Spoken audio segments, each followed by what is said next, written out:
What exactly is the battery life of a standard PlayStation 5 DualSense controller?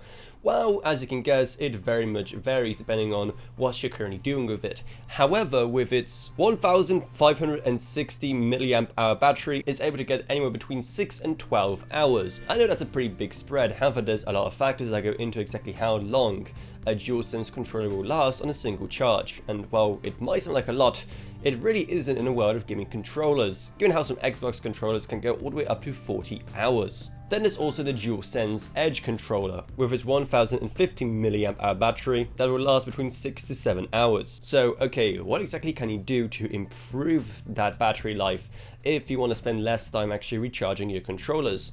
Well, apart from the obvious, like using them constantly wired, there's plenty of other little tricks you can do to help improve the battery life. For example, by using a wireless headset.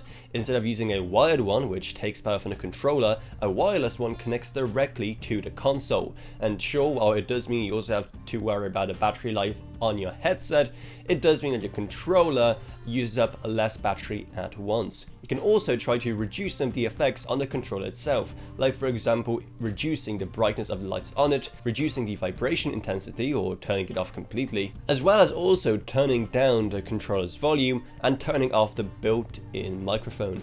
All of those things can be usually accessed from PlayStation 5 main settings, but those are just some of the ways that you can actually increase the battery life. So that is pretty much everything you need to know about how long a PlayStation 5 DualSense or DualSense Edge controllers usually last, and how to make them last longer. So if you found this video helpful, maybe subscribe to How To Authority for more like this in the future.